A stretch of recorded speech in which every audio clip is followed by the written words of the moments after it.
먼저 하나님의 말씀, 베드로전서 3장 18절로 21절의 말씀을 제가 봉독하겠습니다. 그리스도께서도 단번에 죄를 위하여 죽으사 의인으로서 불의한 자를 대신하셨으니 이는 우리를 하나님 앞으로 인도하려 하심이라.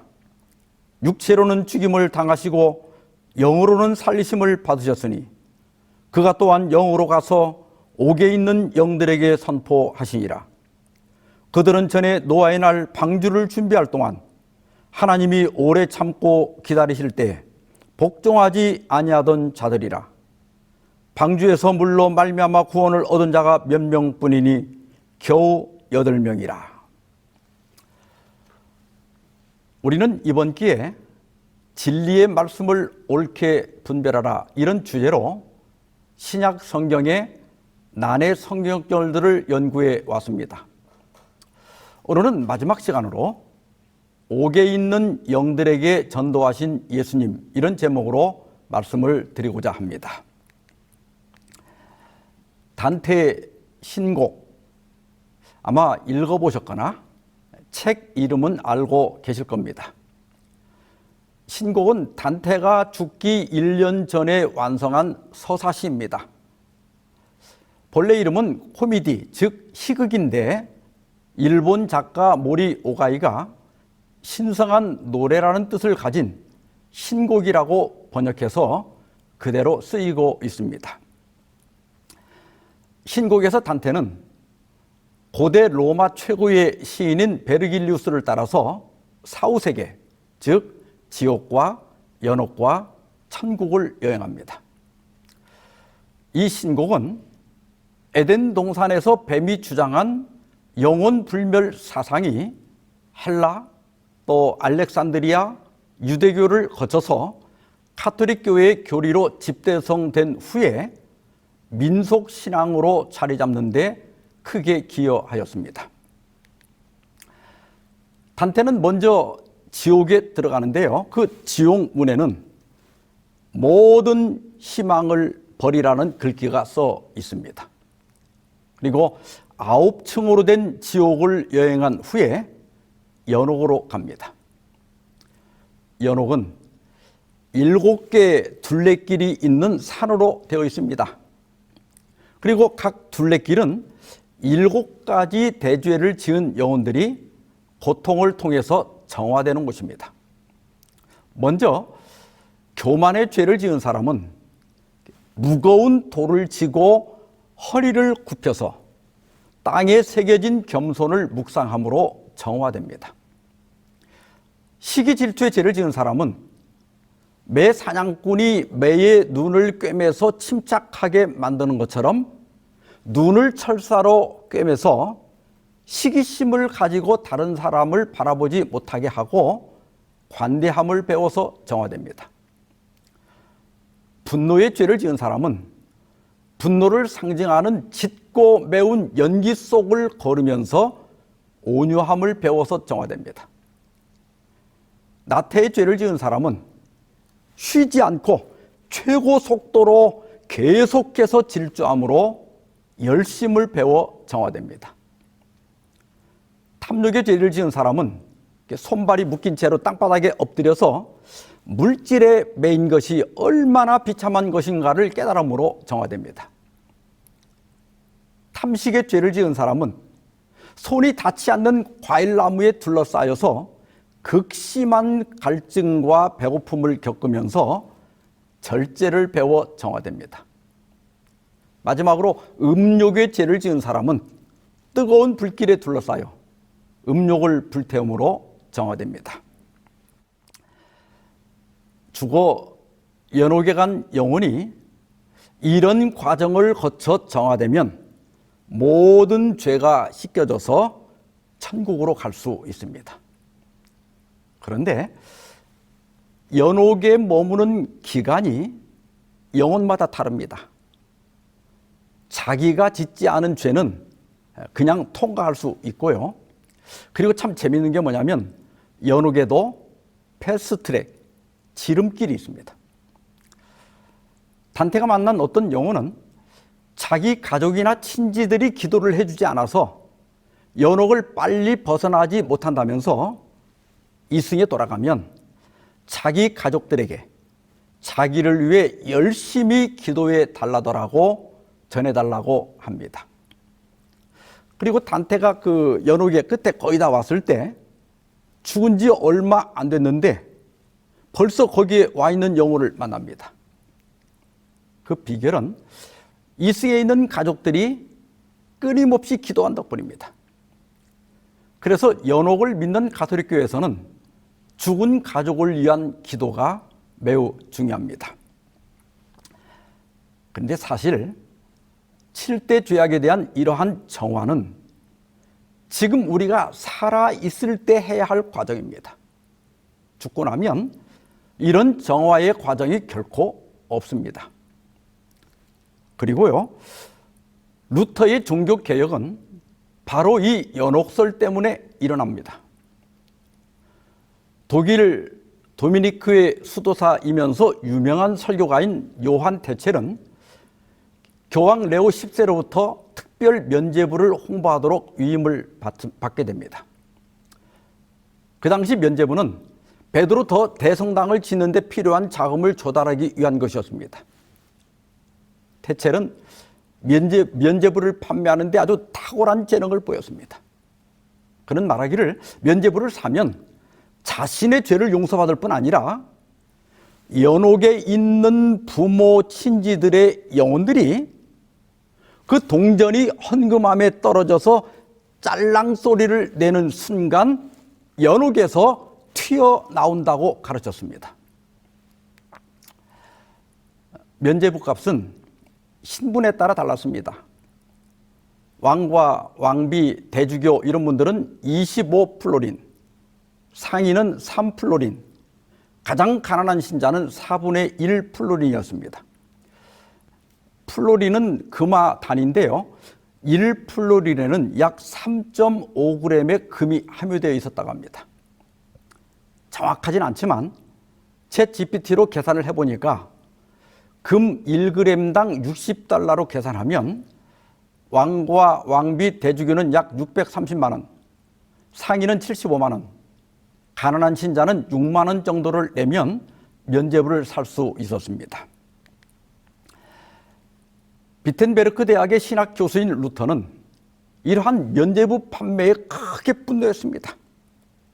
그래서 1517년 95개조의 반박문을 발표하면서 면죄부 판매를 강력하게 비판했습니다. 이것이 종교개혁의 시발점이 됩니다. 그래서 개신교회는 대부분 연옥설을 믿지 않습니다.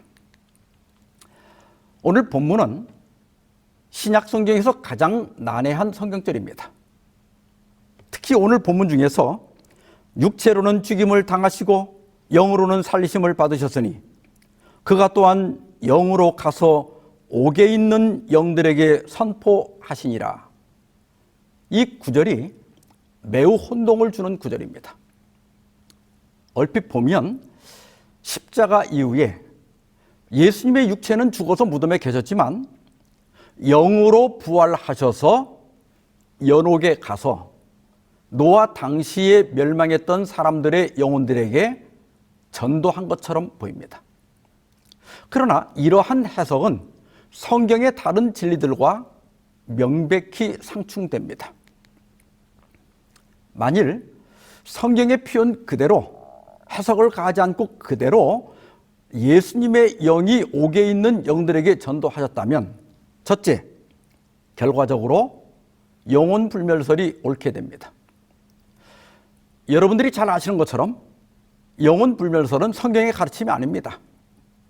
물론 죽음이 완전한 멸절은 아닙니다. 부활 때까지 일시적인 무식 상태에 있게 됩니다. 성경은 이 상태를 거듭 잠이라고 부릅니다. 그래서 영혼 불멸설이 아니라 영혼 수면설이 성경적으로 옳습니다. 둘째로 이러한 해석은 결과적으로 연옥설이 옳게 됩니다. 영혼 불멸설을 믿는 분들도 지옥에 간 영혼은 구원의 기회가 없다는 것을 인정할 겁니다. 그런데 예수께서 옥에 있는 영들에게 전도하셨다면 구원의 기회가 있기 때문 아니겠습니까? 그래서 여기 옥은 지옥이 아니라 연옥이라고 해석할 수밖에 없게 됩니다. 셋째는 이러한 해석은 사후 두 번째 기회가 있다는 말이 됩니다. 그러면 이 생에서 별짓 다 하고 살아도 괜찮습니다. 나중에 연옥에 가서 잘하면 되니까요. 이러한 생각은 한 번밖에 없는 이 생의 삶을 소홀하게 만들 수 있습니다. 그리고 성경 어디에도 죽은 후에 두 번째 기회가 주어진다는 말씀이 없습니다. 전도서 9장 5절에 보면 산 자들은 죽을 줄을 알되 죽은 자들은 아무것도 모르며 그들이 다시는 상을 받지 못하는 것은 그들의 이름이 잊어버린 바 되면이라고 하였습니다. 죽은 자는 아무것도 모르며 다시는 상도 받지 못한다 하였습니다. 사람은 일단 죽으면 모든 것이 끝납니다.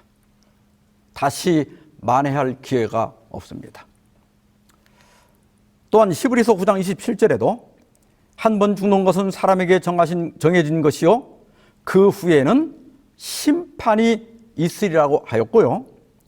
고린도 후서 5장 10절에 보면 이는 우리가 다 반드시 그리스도의 심판대 앞에 드러나 각각 선악간에 그 몸으로 행한 것을 따라 받으려 함이라고 하였습니다.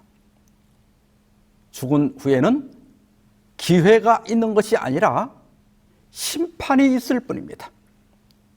선하게 살았든 악하게 살았든 그 행한 대로 대가를 받을 뿐 운명을 바꿀 기회는 다시 없습니다. 그러면 오늘 본문의 의미는 무엇일까요? 우리 성경에는 생략되었지만 헬라어 원문에는 오늘 본문이 왜냐하면이라고 하는 접속사로 시작됩니다. 이것은 오늘 본문의 말씀이 바로 앞에 있는 17절의 이유를 설명하고 있다는 것을 의미합니다. 자, 그러면 17절을 볼까요? 선을 행함으로 고난받는 것이 하나님의 뜻일진데 악을 행함으로 고난받는 것보다 나으니라. 이 구절은 당시 그리스도인들이 선을 행함으로 고난을 받고 있다는 것을 보여줍니다. 베드로전서를 읽어보면 당시 그리스도인들이 신앙 때문에 부당한 비방과 욕을 먹고 치욕을 당하고 있었다는 것을 알 수 있습니다. 베드로전서 2장 12절에 보면 너희를 악행한다고 비방하는 자들에 대하여 말합니다. 당시 그리스도인들은 많은 오해를 받고 있었습니다. 국가에 충성하지도 않고 또 사회 치안을 문란케 한다는 이유로 고소당하는 일들이 많았습니다. 베드로는 그런 상황에서 유일한 방어책은 이방인들도 칭찬할 수밖에 없는 흠없는 생활을 하는 것이라고 권고합니다. 또 베드로전서 3장 16절에는 그리스도 안에 있는 너희의 선행을 욕하는 자들에 대하여 말합니다. 이것은 그리스도교 원칙에 조화되는 도덕적인 행동들을 의미합니다. 지금도 우리가 성경대로 안식일을 지키고 성경대로 조사심판을 믿고 성경대로 재림을 전파하고 성경대로 채식을 하는데 우리의 이러한 신앙을 비난하고 욕하는 사람들이 있습니다. 베드로는 그럼에도 불구하고 선한 양심을 가짐으로 그들을 부끄럽게 하라고 권고합니다.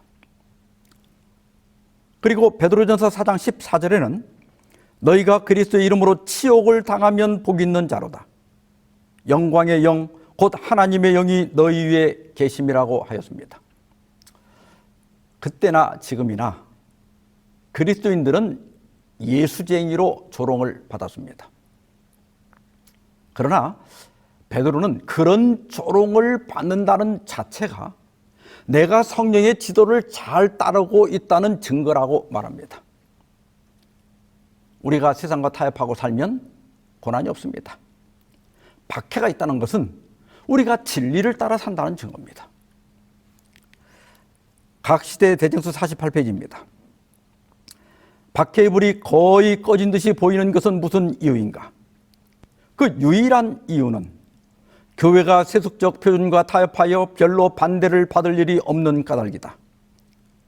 그리스도교가 세상에서 인기 있는 유일한 이유는 죄와 타협하는 정신 때문에, 그리고 하나님의 말씀의 위대한 진리들이 너무나 무시되고 있기 때문에, 그리고 교회 내에 활력이 넘치는 경건이 거의 없기 때문이다. 초대교회의 신앙과 능력이 되살아날 때 박해의 정신은 다시 나타날 것이며 핍박의 불길은 다시 타오를 것이다. 그래서 베드로는 그리스도의 이름으로 치욕을 당하면 복이 있는 자라고 말한 겁니다. 그것은 우리가 세상과 타협하지 않고 순결하고 거룩한 신앙을 하고 있다는 증거가 되기 때문입니다. 자, 다시 본문으로 돌아가서 베드로는 선을 행함으로 고난받는 것이 하나님의 뜻일진데 악을 행함으로 고난받는 것보다 나으니라고 말합니다. 선을 행했는데 왜 고난을 받아야 하는가? 그것이 어떻게 하나님의 뜻이 될 수 있는가? 하나님은 고통을 주시는 분이 아닙니다. 고통의 창시자는 사탄입니다. 하나님은 우리가 고통받지 않기를 바라지만은 그러나 때때로 우리의 유익을 위해 고난을 허락하십니다. 그런데 어떻습니까? 우리의 유익을 위해 고난을 허락하신다는 것을 알지만 그럼에도 불구하고 당황하고 상심하고 낙심할 때가 많습니다. 베드로 당시에 그리스도인들도 마찬가지였어요. 그래서 베드로는 예수님이 당하신 고난을 소개하며 그리스도인들을 위로하고 격려하기 위해서 오늘 본문의 권면을 한 것입니다. 그래서 18절에서는 왜냐하면 하면서 그리스도께서도 단번에 죄를 위하여 죽으사 의인으로서 불의한 자를 대신하셨으니 이는 우리를 하나님 앞으로 인도하려 하심이라고 말합니다. 예수님은 우리를 하나님 앞으로 인도하기 위해, 즉 우리를 죄에서 구원하기 위해 그분은 전혀 죄가 없으시고 죽을 이유가 없었지만 불의한 자를 대신하여 십자가에 죽으셨다. 그러므로 너희도 그리스도 때문에 고난을 당하고 또한 그리스도를 위하여 고난을 받을 때 너무 낙심하지 말라는 겁니다. 베드로는 그것으로 끝나지 않고 그리스도께서 불의한 자를 구원하시기 위해 행하신 일들을 더 설명합니다. 자, 먼저요. 육체로는 죽임을 당하시고 영으로는 살리심을 받으셨으니, 여기 육체로는 이것은 헬라어로 사르키입니다. 영으로는 이것은 푸뉴마티입니다. 이 문장을 번역하려면 둘 다 육체 안에서 그리고 영 안에서라고 번역하거나 육체로 말미암아 그리고 영으로 말미암아 이렇게 번역해야 일관성이 있습니다. 성육신하신 예수님이 육체 안에서든 육체로 말미암아서든 죽으셨다는 것은 이해하기 어렵지 않습니다.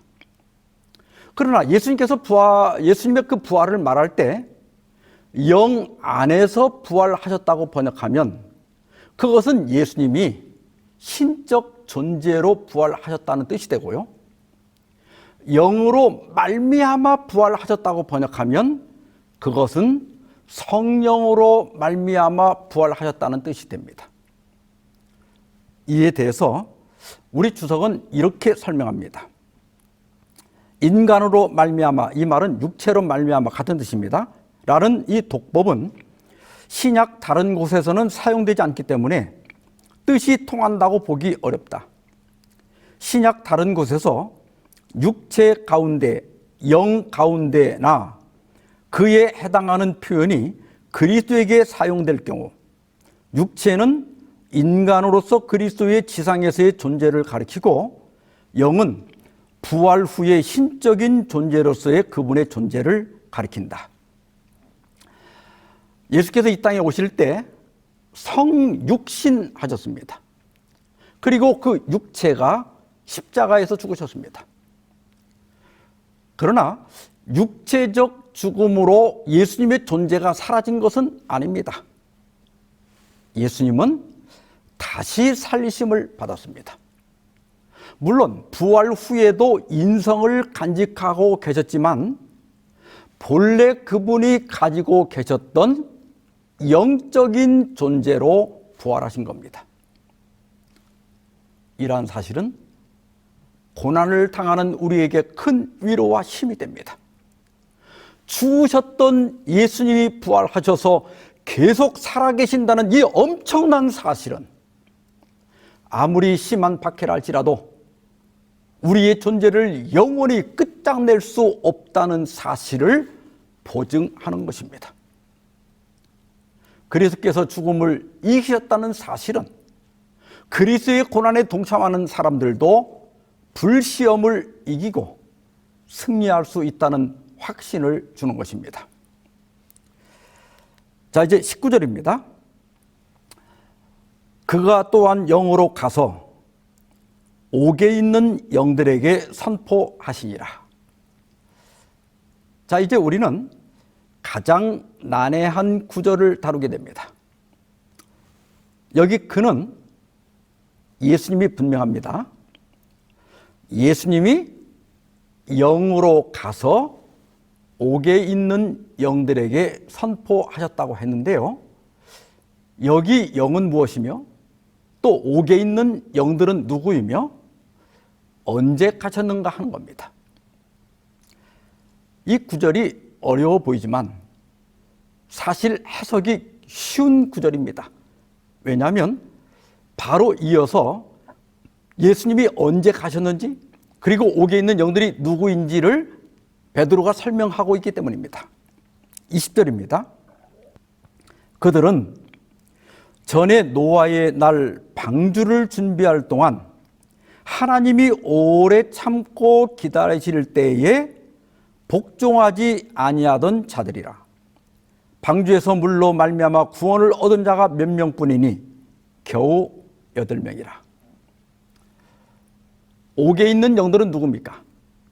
여기 그들은 하고 설명합니다.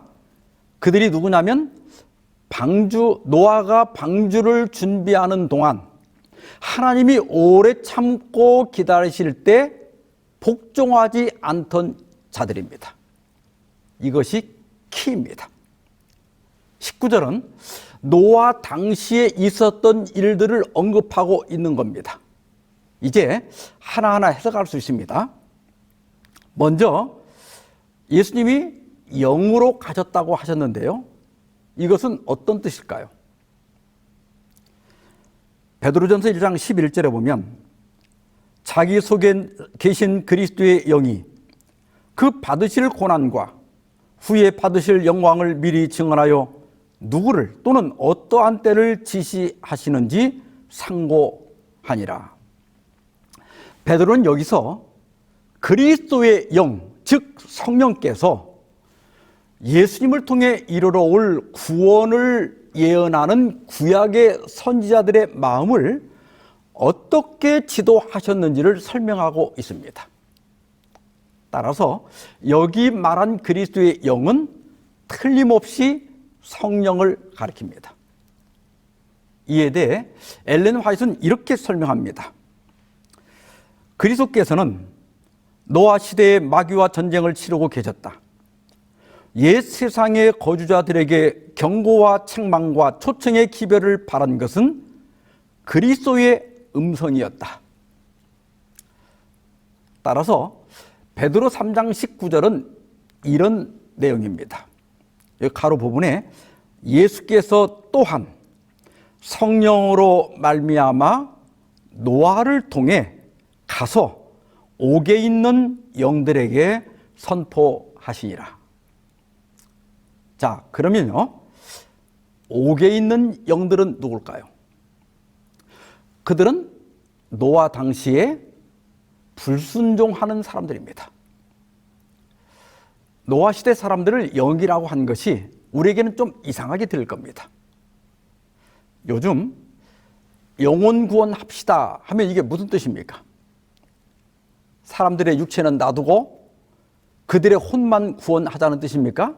그렇지 않죠? 현대인들은 영혼을 사람과 같은 의미로 사용합니다. 초기 그리스도인들도 마찬가지였습니다. 그들은 헬라어 푸뉴마, 즉 영을 자주 인간 존재를 가리키는 말로 사용했습니다.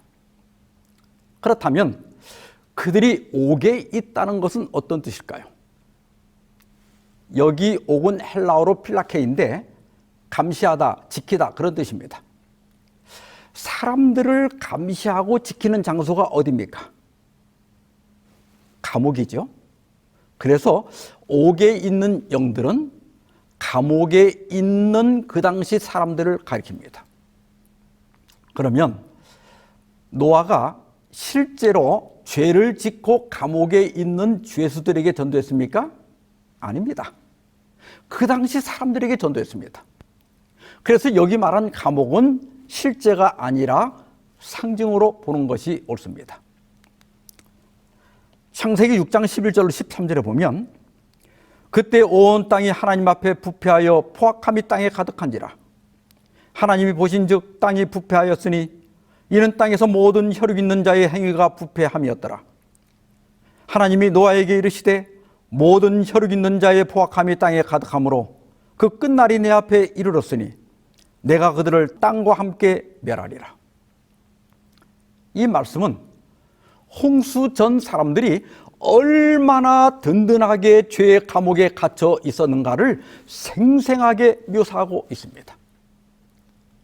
그래서 하나님은 그들을 땅과 함께 멸하기로 작정하셨습니다.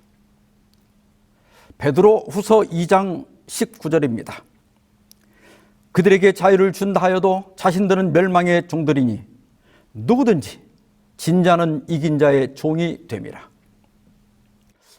베드로는 두 번째 편지에서 같은 논조로 거짓 선생들에 대해 말합니다. 거짓 선생들은 모든 속박에서 자유를 준다고 주장했지만 그들은 이미 멸망의 종 혹은 부패의 종이 되어 있었습니다. 다시 말해 그들은 부패의 감옥에 갇혀 거기서 빠져나올 수 없는 상태였습니다. 그래서 그들이 주장한 자유는 죄로부터의 자유가 아니라 방종이었습니다. 애드벤티스트 리뷰지의 편집장이면서 재림교 성경 주석 편집인이었던 프란시스 니콜은 반대 의견에 대한 답변이라고 하는 책 350페이지에서 이렇게 말했습니다. 홍수 이전 시대의 성령의 사역이 그리스도 시대의 사역과 똑같았음이 분명하다. 곧 그 사역은 죄의 감옥에 갇혀있는 자들에게 복음을 전파하여 거기서 도망할 수 있는 길을 제공하는 것이었다. 베드로는 노아 당시 사람들의 형편과 그리스도의 영의 사역과 그 결과에 대해서 설명하고 있는 겁니다. 당시 사람들은 부패와 포악의 감옥에 갇혀 있었습니다. 그리스도께서는 성령으로 노아를 통해 전파하셨지만 겨우 8명만 그 감옥에서 나올 수 있었다는 것입니다. 그 다음 말이 생략되었지만요, 이 언급은 당시 독자들에게 세상 사람들의 완악함과 박해, 그리고 복음 사업의 부진 때문에 낙심하지 말라는 여운을 담고 있습니다. 예수님도 그분의 영으로 가서 120년 동안이나 복음을 전했지만 겨우 8명만 구원했다. 그러니 결과가 미흡하다고 해서 너무 낙심하지 말아라. 그런 메시지를 담고 있는 겁니다. 코로나 이후 전도가 어렵습니까? 또 인구가 감소해서 전망이 어둡습니까? 그러나 여러분, 이런 현상이요, 새삼스러운 것은 아니지 않습니까? 성경이 미리 말하지 않았습니까? 노아 당시에도 그랬고 초대교회 당시에도 마찬가지였습니다. 그러나 교회는 언제나 승리해 왔습니다. 전도하는 것은 우리 책임이고 수확하는 것은 하나님 책임입니다. 우리는 그저 때를 얻든지 못 얻든지 잘 되든지 안 되든지 최선을 다해 복음을 전하면 됩니다. 용기를 내시기 바랍니다. 다시 본문으로 돌아가서 20절 하단과 21절 상단 말씀입니다. 방주에서 물로 말미암아 구원을 얻은 자가 몇 명뿐이니 곧 8명이라. 물은 예수 그리스도께서 부활하심으로 말미암아 이제 너희를 구원하는 표현이 곧 침례라. 베드로는 그의 편지를 읽는 독자들이 시대의 긴박성을 깨닫기를 바랬습니다. 노아 당시에는 세상이 물로 멸망한 것처럼 이제는 그 동일한 말씀으로 불로 멸망할 것이며 그때가 멀지 않다고 경고합니다. 베드로는 방주에 탄 노아의 8 식구가 물로 말미암아 구원을 얻었다고 말합니다. 그러면서 물, 곧 침례는 너희를 구원하는 표라고 말합니다. 여기 표는 헬라어로 안티티포스인데 원형을 의미합니다. 노아 가족들이 물로 말미암아 구원을 얻은 것은 표상이다. 원형은 지금 우리가 베풀고 있는 침례이다. 노아의 8 식구가 방주에서 물로 말미암아 구원을 얻은 것처럼 이제 우리는 침례를 통해 하나님 나라에 들어가게 된다는 겁니다. 노아 당시에 복음을 전파하는 사람은 소수였고 조롱과 비웃음을 받았고 결과도 미흡했습니다. 그러나 그들은 물로 말미암아 구원을 받았습니다. 지금 우리 형편도 비슷할 겁니다. 그러나 베드로는 너희는 침례를 통하여 구원의 방주에 들어갔고 구원의 보증을 얻었다고 말하면서 우리를 격려하고 있는 겁니다. 진리를 따르는 길은 외롭고 고통스러운 길이지만 그러나 구원이 보증된 길입니다. 멀지 않은 미래에 우리가 받을 보상을 바라보며 용기와 소망을 갖기 바랍니다. 21절 하단부입니다. 이는 침례는 육체의 더러운 것을 제하여 버림이 아니요 하나님을 향한 선한 양심의 간군이라. 베드로는 침례가 구원의 표라고 증거한 후 서둘러서 그렇다고 침례식 자체가 구원을 보증하는 것은 아니라고 말합니다. 왜냐하면 침례는 육체의 더러운 것을 씻는 목욕이 아니기 때문입니다.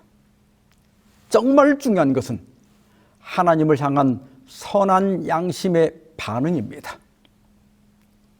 진정으로 죄에 대하여 죽고 의에 대하여 살고자 할 때 침례는 구원의 표로서 가치를 갖게 됩니다. 오늘도 몸을 씻기보다 마음을 씻는 저와 여러분이 되길 바라면서 말씀 마치겠습니다. 기도하십시다.